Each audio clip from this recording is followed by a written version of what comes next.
Have you ever been driving past a house that's being demolished and wondered about all the things you could do with that material? Well, I do.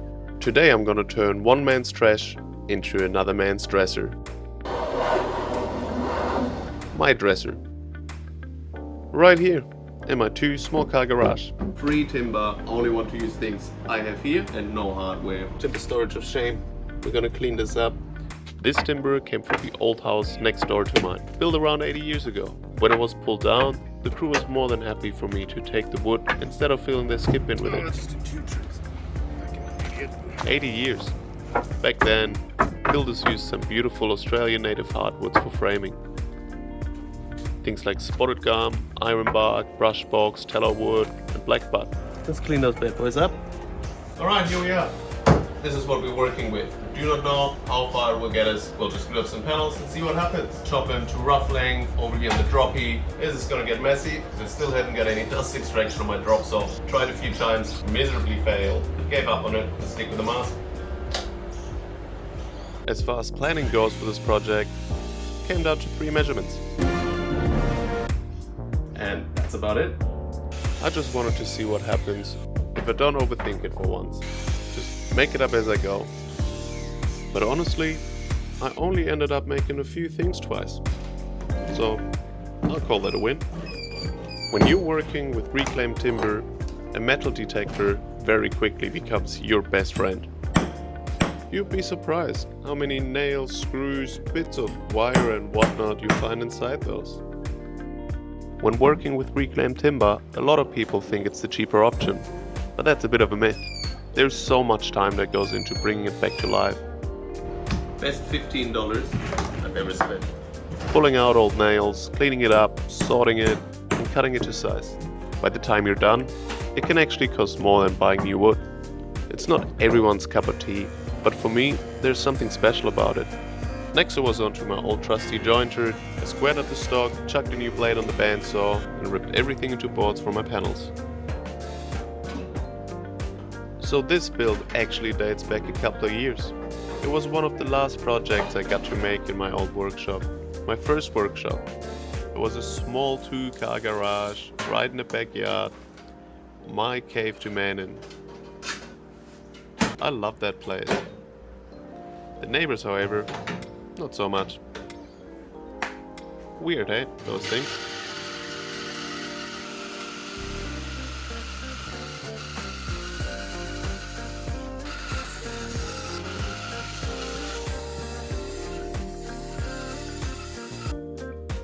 After I was done ripping all the boards, I put them through the thicknesser to clean them up and bring them all to a uniform thickness.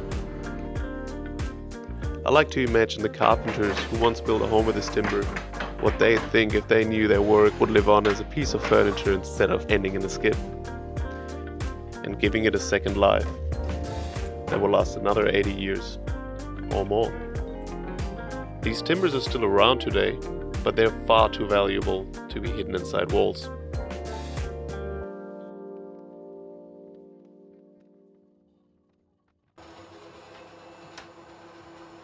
When you're working with timber that has so much character, different tones, grains, and little marks from its past life, the way you arrange each board makes a huge difference. Here I'm taking my time, laying out the freshly milled boards in a way that feels right to the eye. This is one of my favorite parts of the process.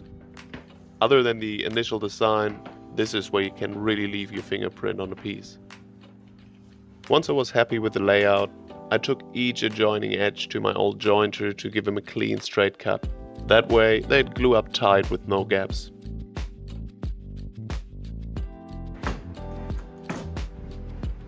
The jointer's been with me for a couple of years, and even though it's ancient, it still leaves a perfect edge when you take your time. Oldie but a goodie.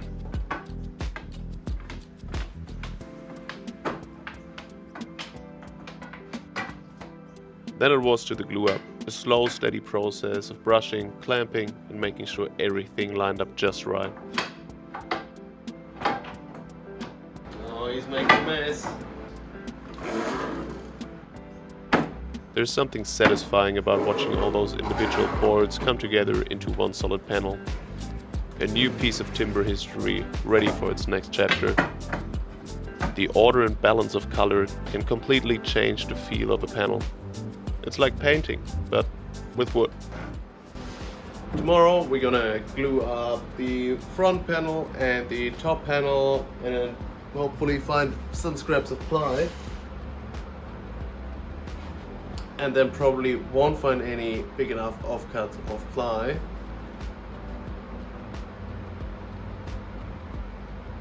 I don't want to buy anything for this one. I'll sleep on it. Let's see. Future flows problem.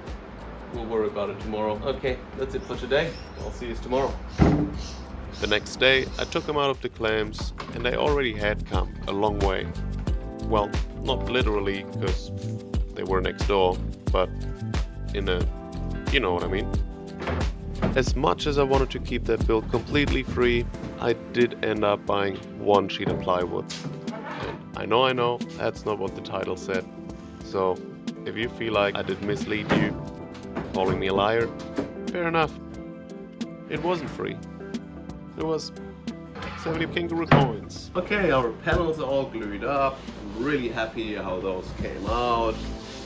They will require only minimal sanding to get them really nice and smooth and straight. Beautiful. Next step, I'm gonna make up a skeleton frame out of the offcuts of the same kind of hardwood. I found a 6mm sheet of racing ply laying around, so I'm gonna use that for the back. Now, I couldn't find, or maybe I never recorded, how I put the skeleton frame together. But believe me, I did. You'll just have to take my word for it. After that, I cut all the panels to final length, cleaned them up, and at this point it was already hard to remember how rough they looked just a few days earlier.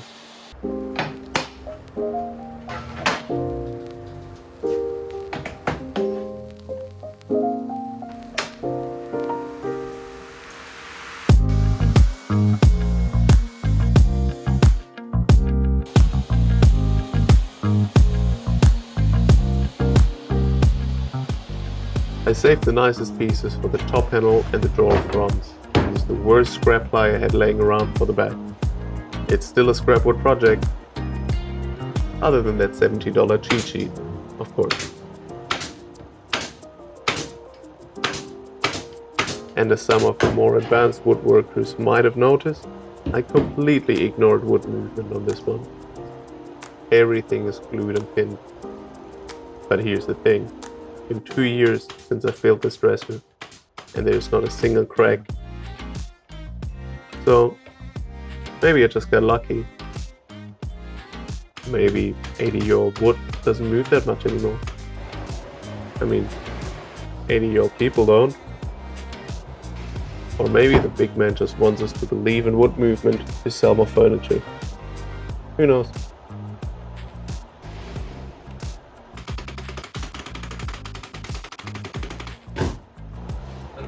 Bang! Okay, it's definitely starting to take shape now. Next it was time to cut the front of the panel down to its final size, then slice it into strips that would make up the face of the dresser. Using a few spacers for alignment, I started attaching the dividing strips between each drawer front. I wanted the grain on the panel to flow as smoothly as possible across the entire front, tying everything together visually. I fixed the strips in place with 23 gauge headless pins. They're basically just a thick wire. They leave the tiniest punctures in the surface, and once the finish goes on, they're barely noticeable. It's a simple method that keeps things clean and lets me keep moving at a good pace.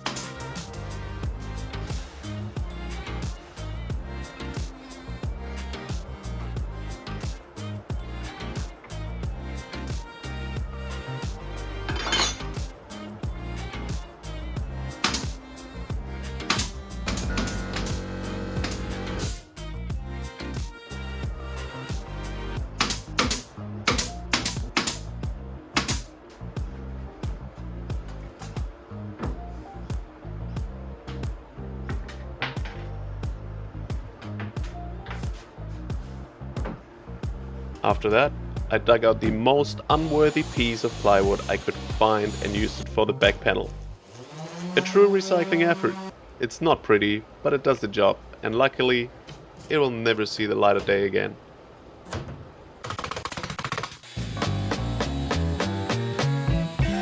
With the last panels cut to their final dimensions, it was time to bring everything into shape.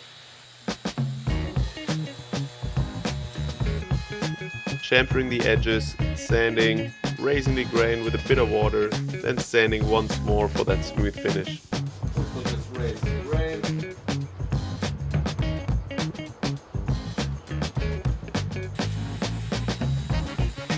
Then came my little experiment in questioning seasonal wood movement. I went ahead and fully glued the top straight onto the frame. Probably not what most people would recommend, but I wanted to see how it holds up. Boy oh boy, it was a tough session in the shop that day. About 35 degrees Celsius, or roughly 95 Fahrenheit, for the 25% of you lovely folks watching from the US. It's still hot. I'm going for a swim. See you tomorrow. The next day, it had luckily cooled down a bit, or at least as much as it ever cools down here in Queensland, Australia. What a mess.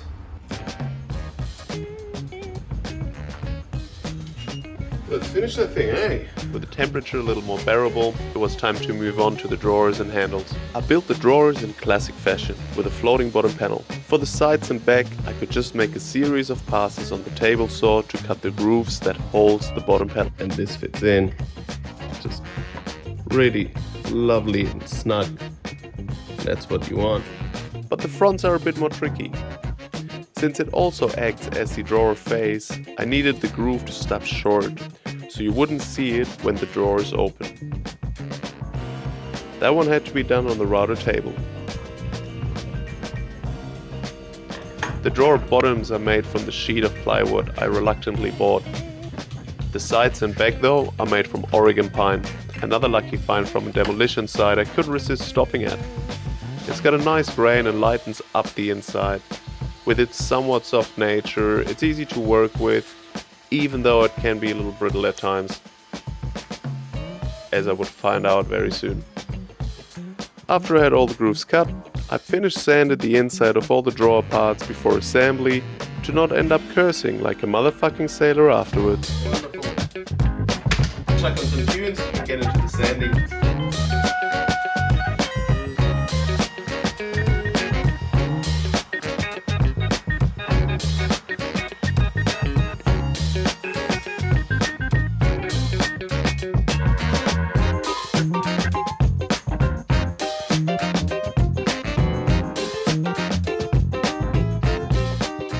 And here you can see me dimensioning my line purchase of shame, the plywood.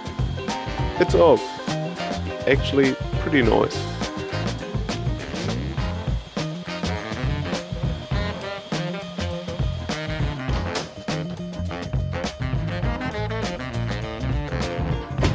It's family time. Oh, you betcha it is. I only glued and clamped the drawer together for now. Once they're dry, I'll throw in some accenting dowels for a little detail no one other than me will ever pick up on. Everything went just as it should, with nothing at all going wrong, ever, Beauty. because I'm nobody, and nobody's perfect.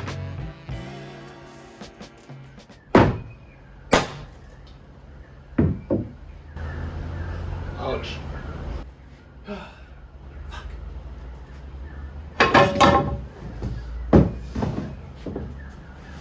A friend in need is a friend indeed, but a friend with glue and a couple of clamps is better. With that little mishap out of the way, I finished clamping up the drawers. Was definitely not at all annoyed, at all. Why would you even say that? You don't know me. 1 out of 5. Would not recommend. But we got there. At least we got there. Okay, while the drawer boxes are drying, I'm gonna make up some legs. Simple one. It's gonna be slightly tapered on the inside, set in by about 35-ish Never done legs like this. Let's go for it. And off we go.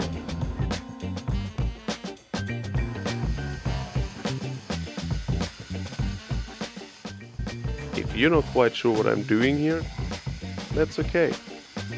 Neither did I at this point. These legs turned out really 70s, which fits the piece super well. I had a bit of a creative block that afternoon, but still wanted to make progress. So I literally just started cutting, chamfering all edges, and trusting that I'm not wasting my time. And honestly, I reckon I just got lucky.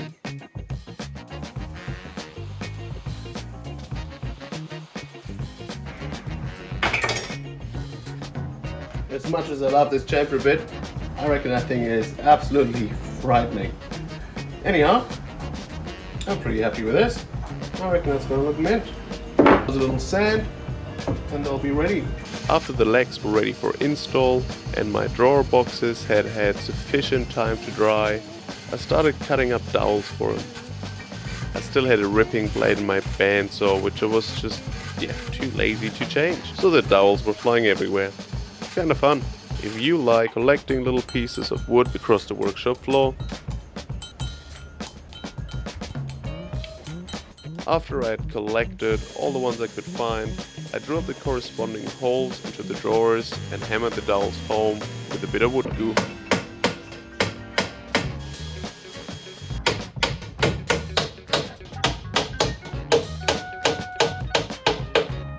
Once everything was snug, I cut them flush and gave them a light sanding so they would sit nice and neat. Very last piece missing were the handles. I did make a few lovely cove cut undercling kinda handles, but I didn't like them for this piece. Then I had the idea of making round bent handles by laminating a bunch of strips together, which ties into the theme we've got going here already. So I ripped and dressed a bunch of strips, made a template mold to create the bend, and went for it. It was a fair bit of extra work, but hey, after living with it for 2 years now, I can't even remember exactly how long it took, but the pleasure of seeing and feeling them on a daily basis remains. Once I had my template shaped and tripled up so it would be wide enough to get 3 handles out of one glue up, I drilled a series of holes big enough to take clamps and force the strips into the shape of the template. The first set of handles, as mentioned, didn't make the cut, mainly because this is already a rather long video. There's a lot of time that goes into making these videos. So if you're still around and entertained, I'd appreciate it if you drop the line in the comments, hit the thumb thing, or subscribe to my madness. Or otherwise, go f*** yourself. Thanks. And this right here is why you can never have enough clamps. Ever. First I cut a few blocks from my clamps to help get even pressure. Then started clamping everything together with a couple of clamps. Clamp, clamp, clampy clamp.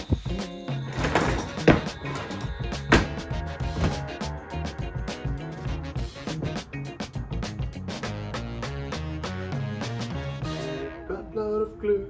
Dun, dun, dun, dun.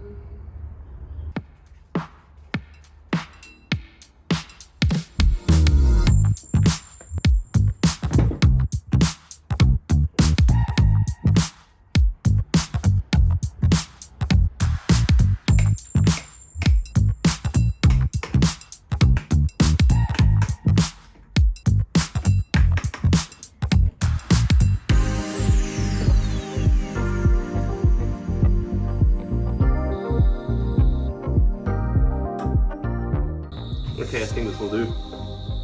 You fucking beauty. See you tomorrow.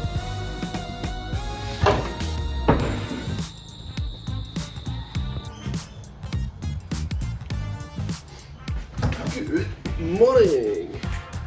We're back. Let's get our gazillion clamps off here and see how this bad boy turned out. I am pretty excited to finally put a wrap on this today. Shaping handles, sandy sandy, oily oily, weighty weighty, oily oily, a little bit more. And we're ready. So I have been living in this place for about 2 years, and when I moved in, because I knew I can set up a little workshop, I figured I'm not gonna buy any furniture, I'm just gonna make it. So yeah, for the last 2 years, my wardrobe is a bunch of milk crates stacked on its side. And I'm very glad to put an end to that sad side.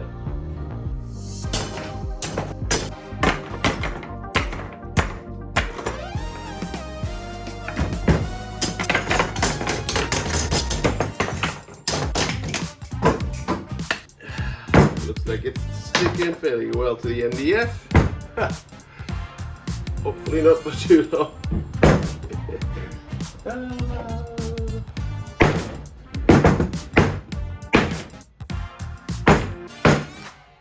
we go. What a beauty.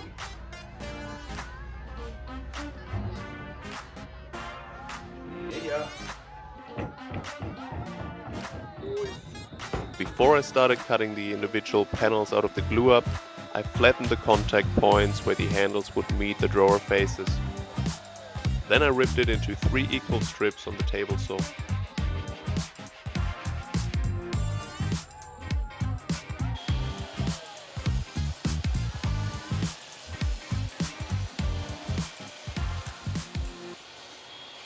A couple of them needed a bit more refining until they'd sit snugly without any gaps against the drawers.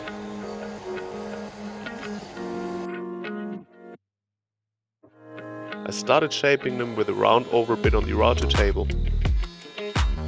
Then tried refining the shape on my disc sander, without much success. It felt like I was about to ruin all the work I just put in, so I needed a better way.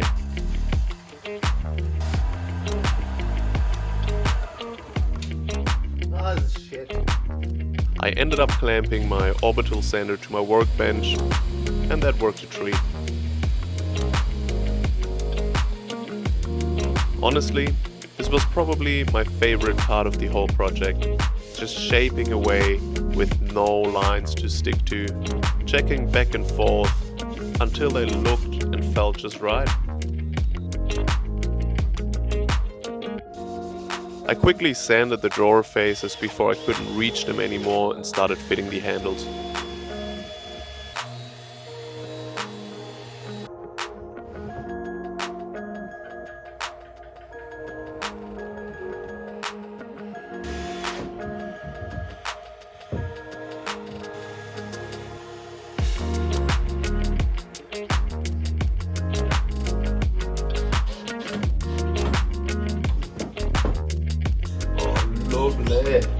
Now it was time to fit the drawers and finally apply finish.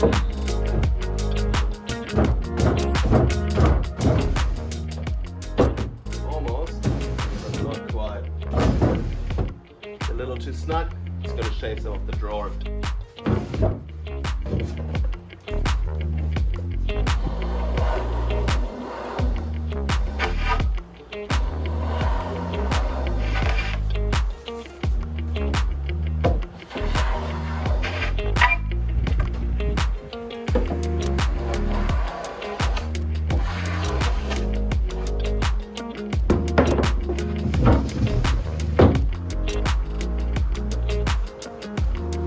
I used a couple of coats of hard wax oil and finished it all off with a ceramic coating.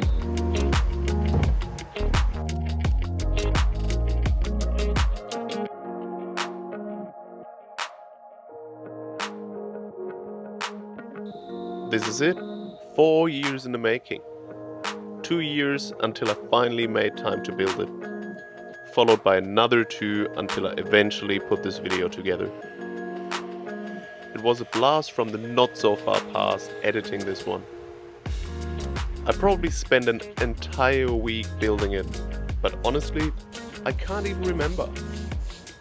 Because it's not really relevant. If you ever get the chance to save some wood from the skip, do it. You might just end up giving something that's deemed trash another life. And while it will definitely take a bit of time, the effort will fade, but the result will endure. Thanks for watching.